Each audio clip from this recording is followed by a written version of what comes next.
Bonjour. Les financiers ont l'habitude de se retrouver au cœur des crises mondiales. C'était le cas en 2029 et en 2007, et c'est encore le cas en 2020 à l'occasion de la crise Covid-19. Cette fois, les financiers ne sont pas la cause de la crise, mais seront plutôt ceux qui vont permettre un grand sauvetage des effets néfastes de la crise. Comment ? De la même façon que les docteurs, les médecins, les infirmiers ont sauvé les humains, c'est aux financiers de sauver les entreprises. Ils vont sauver les entreprises en leur permettant de survivre et de tenir. Vous le savez très bien, la crise actuelle est une crise qui a mis un terme au fonctionnement normal des entreprises. On ne peut plus vendre, on ne peut plus acheter, on ne peut plus investir, on ne peut plus recruter. Et donc aujourd'hui, il y a tout simplement une mise à plat de toutes les activités ou presque et une remise de fond en comble d'un certain nombre de business models dans plusieurs secteurs d'activité. Pourquoi les financiers vont sauver les entreprises ? Pour la raison simple que le nerf de la guerre s'appelle le cash, la trésorerie. Et les financiers, lorsqu'ils font correctement leur travail, sont capables justement de gérer ce cash, de le trouver, de l'optimiser et de faire en sorte que l'entreprise puisse se remettre en orbite et refonctionner un peu.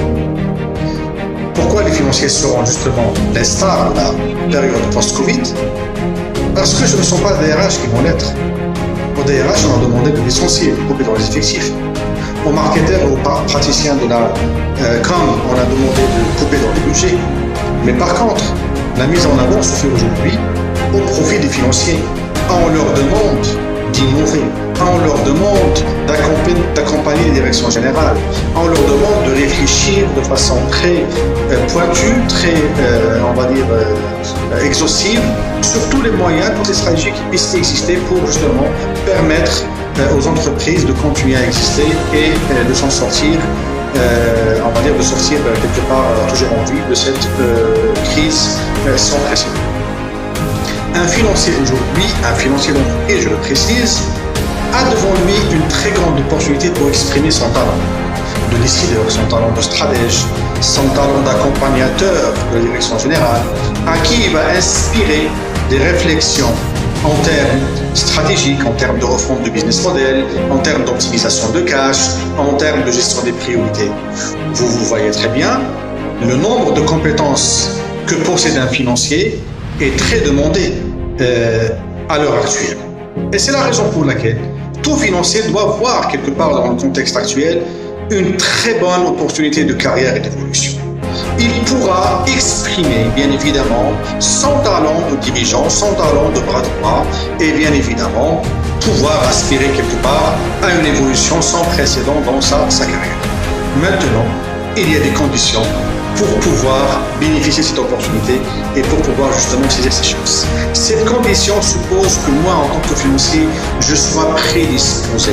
Je dois avoir suffisamment du gaz, suffisamment d'acquis, suffisamment de fondamentaux solides pour pouvoir justement être un net stratège ou un bon stratège, être un bon gestionnaire de cash, être un bon manager de performance, être un leader qui va essayer de rassurer les équipes et les rallier avec soi pour justement la continuité de l'activité, être un coach pour ceux qui vont quelque part paniquer ou qui vont baisser les bras à cause de ce contexte très particulier que l'on vit.